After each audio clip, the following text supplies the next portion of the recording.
Voici une question qui suscite l'intérêt de beaucoup de gens. Devons-nous accepter ou rejeter la théorie de l'évolution? Nous verrons ce que la parole de Dieu en dit aujourd'hui à l'émission À travers la Bible.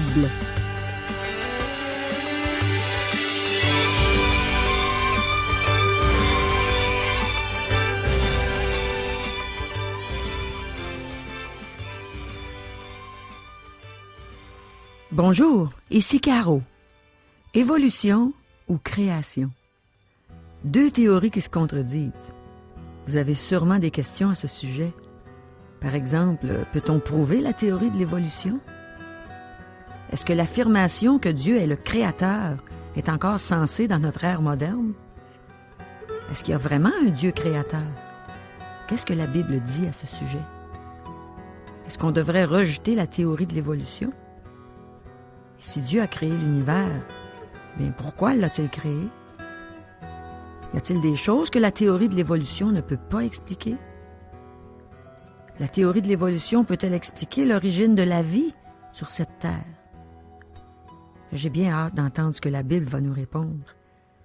Dans quelques instants, le pasteur Régent Joly va nous en faire part. Mais demandons à Dieu qu'il nous aide à bien comprendre. Prions.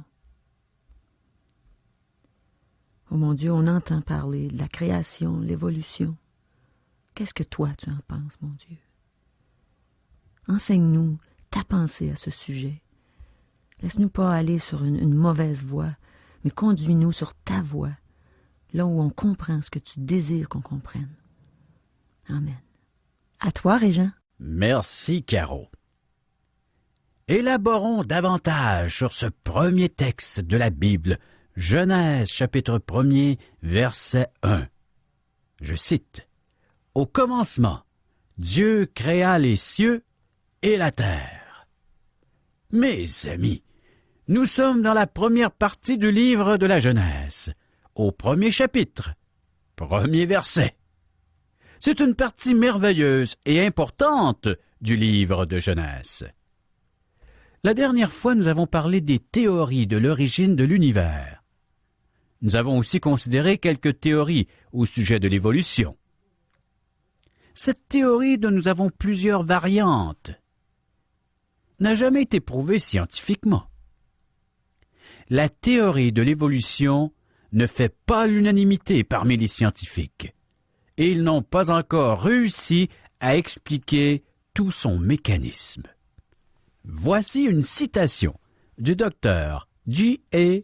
Kurkot, qui a travaillé à l'époque au département de physiologie et de biochimie à l'université de Southampton en Angleterre. Ce docteur est un évolutionniste, et voici ce qu'il affirme. Une théorie dit que l'on peut observer des changements chez des espèces animales sur une période de temps et qu'une nouvelle espèce prend donc naissance. Nous parlons alors de la théorie spéciale de l'évolution. On peut la démontrer expérimentalement dans certains cas. Par contre, une autre théorie, la théorie générale de l'évolution, propose que toutes les espèces vivantes aient évolué d'une seule source vivante qui fut elle-même tirée de matière inorganique. Les preuves à l'appui de cette théorie sont beaucoup trop minces pour que nous puissions la considérer comme étant autre chose qu'une hypothèse de travail. Fin de la citation.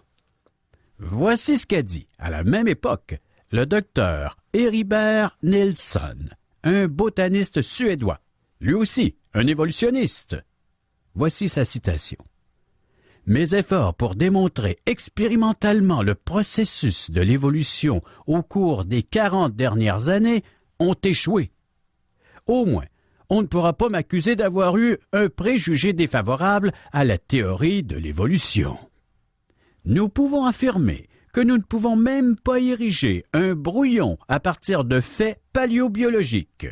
Nous avons découvert tellement de fossiles que nous avons dû créer de nouvelles catégories de classification et nous ne pouvons plus expliquer l'absence d'espèces de transition ou de chaînons manquants entre les séries par le faible nombre de fossiles découverts. Il y a vraiment de nombreux chaînons manquants entre les séries, et nous ne les découvrirons jamais. Accepter l'évolution est un acte de foi. » Fin de la citation. Mes amis, nous sommes rendus dans le domaine de la religion. Si vous êtes évolutionniste, vous marchez par la foi. L'évolution n'est qu'une hypothèse de travail, de spéculation. Elle a toujours été ainsi. Malheureusement, plusieurs personnes la considèrent comme un fait. De nos jours, un groupe de théologiens, ne voulant pas passer pour des obscurantistes, argumentent en faveur d'une évolution théiste.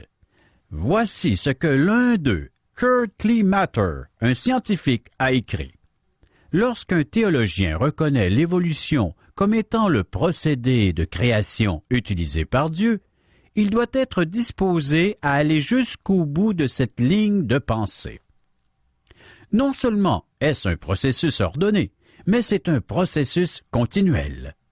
L'âge d'or de l'homme, s'il y en a un, sera dans l'avenir et non dans le passé. Cependant, le processus de l'évolution ne sera pas interrompu par une intervention surnaturelle. L'évolution de la première cellule vivante de matière inorganique peut représenter un saut quantique plutôt qu'un petit pas le long du sentier du progrès, mais c'est un développement entièrement naturel. Mais, mes chers amis, après cette citation, laissez-moi vous dire que c'est impossible. En fait, l'évolution théiste est un principe insoutenable, illogique et peu réaliste. Il y en a qui veulent courir à la fois parmi les lièvres et parmi les chiens de la meute d'une chasse à courre. Ils veulent se déplacer parmi les incroyants, mais avec une Bible Scofield sous le bras. Mes amis, il est impossible de faire les deux à la fois. Ces personnes ressemblent aux cavaliers dans une ancienne course grecque. Le cavalier posait un pied sur un cheval et l'autre pied sur un deuxième animal. Tout allait bien tant que les chevaux couraient au pas dans la même direction. Mais si un des chevaux bifurquait, le cavalier devait choisir la monture avec laquelle il terminerait sa course. Cela décrit bien l'évolutionniste théiste. En général, il termine sa course sur le mauvais cheval. Aujourd'hui, nous rencontrons tellement de personnes reconnues pour leur intelligence qui sont mal renseignées. Voici une coupure de presse, découpée dans le Liberty Magazine, il y a plusieurs années de cela. L'auteur d'un article a posé une question à laquelle il a répondu lui-même. Voici cette question. Quelle est la date de la création d'après les données bibliques? Et quelle date fut proposée en guise de réponse? 4004 avant Jésus-Christ. Combien ridicules pouvons-nous être? Qui a créé cet univers? La réponse est Dieu. Écoutez ceci. C'est important. Voici ce qu'un article paru dans le Life Magazine proposait comme origine de la vie. Je cite le texte. Peut-être que pendant la première moitié de la longue histoire de notre planète, il n'y avait aucune vie sur celle-ci, alors qu'elle était recouverte d'une atmosphère. Les marées montaient et descendaient sous l'influence du soleil et de la lune. Les eaux des océans étaient brassées par les vents, mais on n'y trouvait aucun être vivant. Les plaques continentales étaient dénudées de toute végétation, comme le paysage lunaire privé d'oxygène. Alors, à un point indéterminé, certains disent il y a 2 billions d'années, d'autres 1 million. La vie est apparue miraculeusement sur le fond des océans. Quelle forme avait cette vie? Quel concours de circonstances l'a amené à voir jour? La science ne peut pas le préciser, ni répondre avec assurance à la question « Qu'est-ce que la vie ?» La science peut seulement affirmer qu'au moyen d'un agent, une grosse molécule a acquis la capacité de se reproduire. Mes amis, êtes-vous disposés à croire tout cela? D'autres explications presque ridicules de l'origine de la vie furent aussi proposées. L'homme proviendrait d'un dépotoir de matière ou de déchets qu'aurait laissé des visiteurs extraterrestres qui sont venus dans les temps préhistoriques. C'est un scientifique qui nous a proposé cela.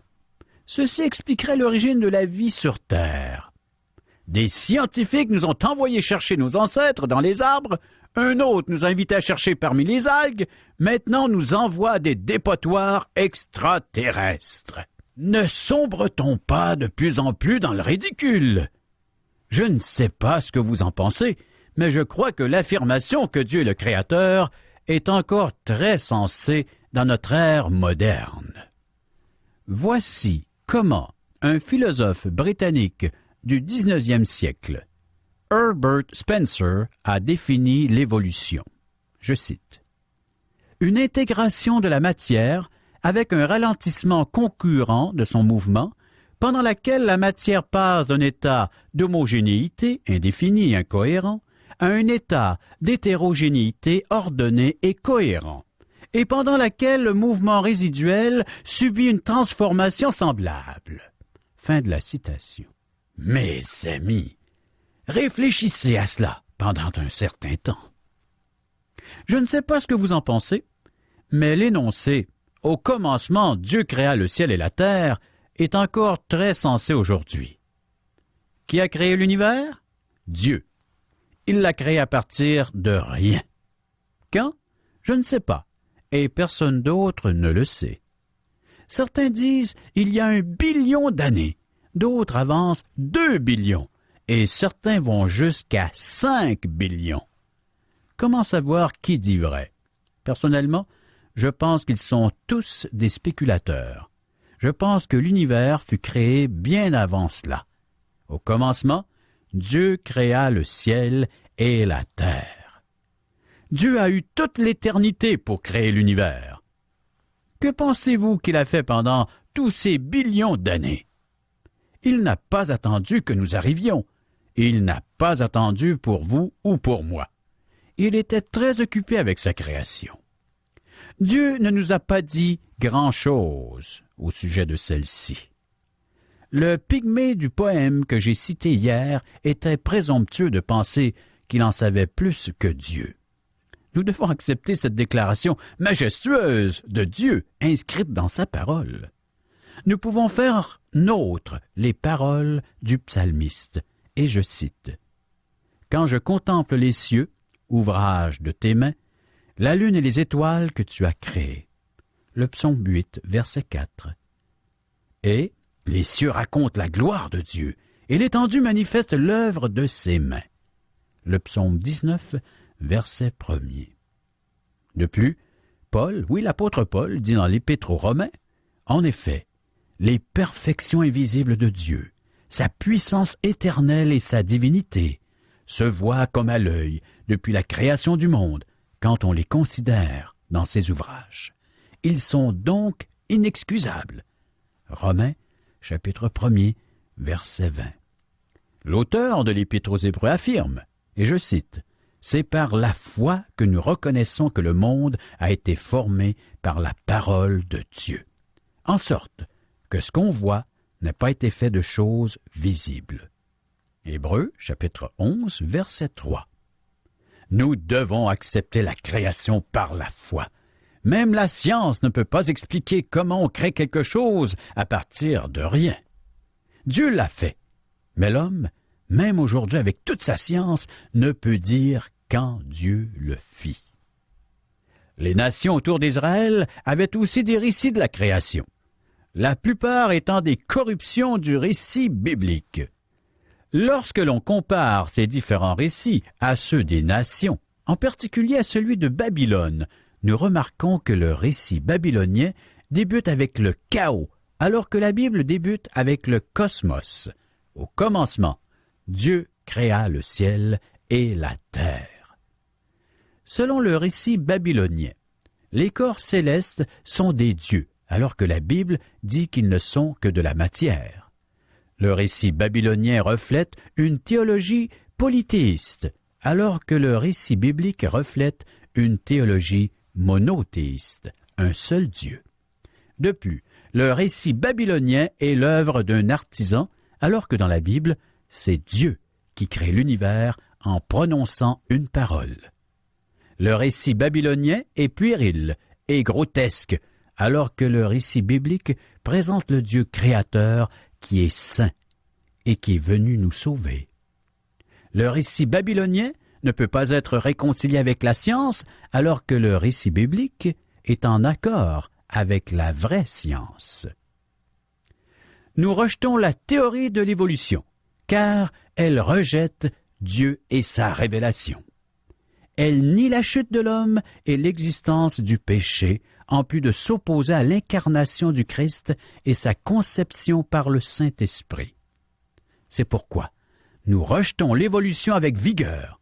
Je ne crois pas que cette théorie explique l'origine de l'univers. Nous pourrions en dire davantage. Maintenant, il y a une troisième question.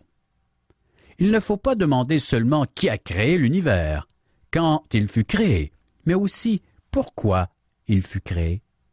La réponse à cette question est des plus importantes. Dieu a créé l'univers pour son propre plaisir. Il a bien voulu le créer et il y a pris plaisir. Voici ce que nous lisons au 4e chapitre de l'Apocalypse. Et je cite, « Tu es digne, notre Seigneur et notre Dieu, de recevoir la gloire et l'honneur et la puissance, car tu as créé toutes choses, et c'est par ta volonté qu'elles existent et qu'elles ont été créées. » Apocalypse chapitre 4, verset 11. Dieu a créé l'univers parce que c'était sa volonté. Il l'a fait pour son plaisir. Vous n'aimez peut-être pas l'univers, mais Dieu l'aime. Dieu ne m'a pas consulté pour déterminer un endroit où placer cette petite planète sur laquelle je vis dans son immense univers. En fait, il ne m'a pas demandé si je désirais naître au Québec ou non. Bien entendu, s'il m'avait consulté, j'aurais choisi le Québec. Mais il ne m'a pas donné le choix. Cet immense univers fut créé pour son plaisir. Dieu a voulu le créer et il le fit avec plaisir. Il y a une deuxième raison pour laquelle il a créé l'univers. C'est pour sa gloire. La création originale a chanté la gloire de son Créateur. Alors que les étoiles du matin éclataient en chants d'allégresse et que tous les fils de Dieu poussaient des cris de joie. C'est ce que nous pouvons lire dans le livre de Job, chapitre 38, verset 7. L'univers fut créé pour sa gloire et le prophète Isaïe rapporta ces paroles de Dieu dans son livre. « Tous ceux qui s'appellent de mon nom et que j'ai créés pour ma gloire, que j'ai formés et que j'ai fait. » Citation d'Ésaïe 43, verset 7. L'univers fut créé pour la gloire de Dieu. La parole de Dieu nous affirme aussi que Dieu a créé l'homme dans l'univers pour être en communion avec lui. Il voulait avoir une communion avec l'homme, donc il en a fait un agent moral libre. Dieu aurait pu fabriquer des robots. Il aurait pu construire des hommes mécaniques qui se seraient prosternés devant lui simplement en appuyant sur un bouton. Mais ce n'était pas ce que Dieu désirait. Il désirait des hommes libres de venir à lui, de l'aimer et de le servir. Rappelez-vous, c'est l'affront et le blasphème que Satan a fait à Dieu et à Job en affirmant que celui-ci servait Dieu parce qu'il était bien payé. Satan avait déclaré « Est-ce d'une manière désintéressée que Job craint Dieu ?» Dieu a déclaré qu'il voulait des créatures qui l'aimeraient et le serviraient de leur plein gré. Mes amis, au milieu de l'incrédulité, des blasphèmes et de l'hostilité envers Dieu qui nous entoure, la plus grande chose que nous puissions faire en tant que créatures humaines est de publiquement prendre position pour son Fils Jésus-Christ. Notre plus grand privilège est de croire en Dieu, notre Père céleste tout-puissant, le Créateur du ciel et de la terre, et de recevoir son Fils Jésus-Christ comme sauveur personnel. Nous entendons parler partout de liberté de parole et de toutes sortes de libertés, Mais cette foule qui parle ainsi autour de nous ne sait pas ce que c'est la vraie liberté. La véritable liberté s'obtient en recevant Jésus-Christ comme notre sauveur personnel. Donc, retournons à notre explication. Il y a 3 choses que l'évolution ne peut pas expliquer. Et nous verrons ça dans le livre de la Genèse. L'évolution ne peut pas expliquer comment l'univers a pu venir en existence à partir du néant. Deuxièmement, elle ne peut pas expliquer comment la matière vivante a pu être tirée de matière inorganique. Finalement, elle ne peut pas expliquer comment l'humanité fut formée de la matière vivante. Par l'humanité, j'entends des êtres conscients avec une volonté propre à eux. La théorie de l'évolution ne répond pas à ces 3 questions fondamentales. Les médias qui cherchent toujours des histoires sensationnelles publient parfois des choses intéressantes. J'ai une coupure de presse d'un article publié il y a quelques décennies. L'événement s'est produit dans les environs de Glen Rose, au Texas. Ils ont découvert des traces de dinosaures, et ce n'est pas la première fois qu'on en trouve dans cette région. Les premières découvertes furent faites depuis plusieurs années. On s'attend à ce que tout ce qui vient du Texas soit énorme et gigantesque, et les dinosaures confirment cette règle. L'article parlait d'une découverte étonnante, des empreintes géantes semblables à des pieds humains et qui datent de l'ère des dinosaures. Cette découverte dérange, car c'est embêtant de débuter avec une amibe ou un autre être unicellulaire et terminer avec des humanoïdes géants. La théorie de l'évolution fera face à des difficultés au cours des prochaines années, et je prédis qu'elle ne réussira jamais à expliquer l'origine de la vie sur Terre, car son mécanisme demeurera inconnu. Les découvertes et les observations suscitent autant de questions qu'ils en répondent. Ces événements se sont produits dans un passé très lointain. Nous n'aurons toujours qu'un portrait partiel de l'état de la planète à ces époques lointaines. Donc, nous devons faire preuve d'humilité et reconnaître que nous en savons peu. La science ne pourra jamais infirmer ou confirmer la Bible, qui n'est pas un ouvrage scientifique. Maintenant, revenons au livre de la Genèse, les origines de l'être humain. Il semble que nous ne puissions pas contourner le premier verset qui nous dit une vérité majestueuse et précieuse. C'est la porte d'entrée par laquelle il faut passer pour explorer la Bible. Nous devons croire que Dieu est le créateur de l'univers. Il faut que celui qui s'approche de Dieu croit que Dieu existe. Hébreux 11, 6. Au commencement, Dieu créa le ciel et la terre.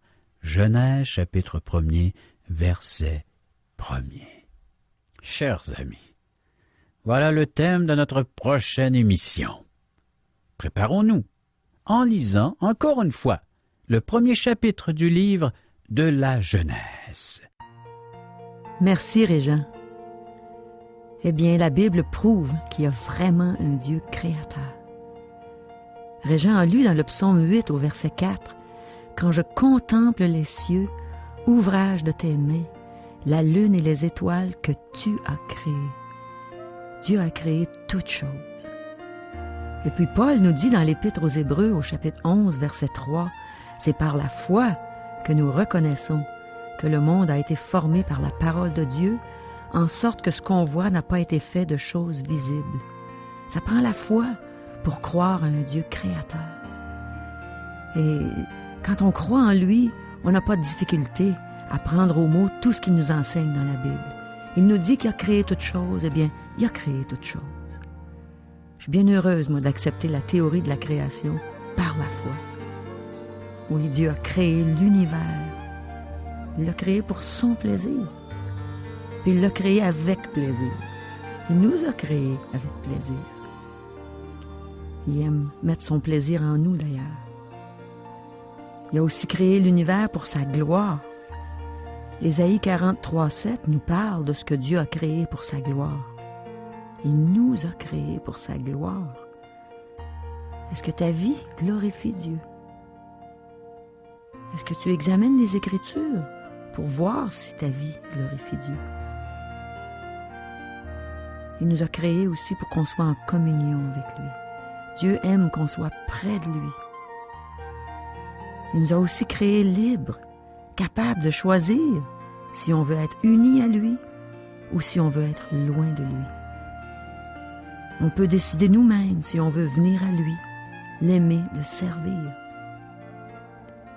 Si tu as ce désir en toi et que tu te sens loin de Dieu, il dit, approche-toi, approche de moi. Il te le dit dans sa parole. Approche-toi de lui, parle-lui, dis-lui que tu veux être près de lui. Et si tu as toujours été loin de lui, si tu ne sais pas comment faire, demande-lui, il va te le montrer. Et ouvre sa parole. Sa parole va t'enseigner ce que tu dois faire pour être près de lui. Par exemple, dans Exode 20, tu peux regarder tous ses commandements. Est-ce que tu les accomplis, ces commandements? Sans sa grâce, tu ne seras même pas capable de les accomplir. Alors approche-toi de lui, demande-lui pardon si tu penses que tu as rejeté le moindre de ses commandements.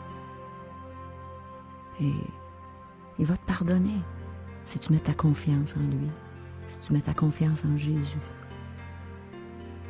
Tu as été créé pour la gloire de Dieu. Alors approche-toi de lui et demande-lui comment faire pour le glorifier à chaque jour dans ta vie. Dieu aime qu'on s'approche de lui. Dieu est relationnel. Il veut être près de sa créature. Tous ses désirs envers toi sont bien nobles. Il désire que tu sois heureux. Il désire que tu sois dans la joie. Il désire te protéger. Il désire être avec toi lorsque tu souffres, lorsque tu es malade. Il veut que tu lui demandes de te guérir. Il aime qu'on lui demande dans tous nos besoins. C'est Jésus qui a dit dans Matthieu au chapitre 11, versets 28 à 30, « Venez à moi, vous tous qui êtes fatigués et chargés, et je vous donnerai du repos. Prenez mon joug sur vous et recevez mes instructions, car je suis doux et humble de cœur, et vous trouverez le repos pour vos âmes, car mon joug est doux et mon fardeau léger. » Vous avez des commentaires? Des questions? Vous aimeriez savoir ce que la Bible a à dire sur tel ou tel sujet? Écrivez-nous. Vous pouvez recevoir par le fait même des cours bibliques que nous offrons tout à fait gratuitement, ainsi que des invitations à assister à l'un de nos merveilleux déjeuners de l'espoir, offerts à la grandeur du Québec, où vous pourrez entendre des témoignages de vie transformées par le message de la Bible. Pour en connaître les dates et les endroits où auront lieu ces déjeuners, pour nous rejoindre, un des membres de l'équipe d'Aujourd'hui l'Espoir est disponible à recevoir vos commentaires. Vous composez le numéro de téléphone suivant, 1-877-l'Espoir, 1-877-l'Espoir, ou via notre site Internet www.espoir.ca, ou bien vous nous écrivez à Aujourd'hui l'Espoir, 6640 3e Avenue Ouest, Charlebourg, Québec, le code G1H 6H4. Ici, Régent Joly qui vous dit à demain.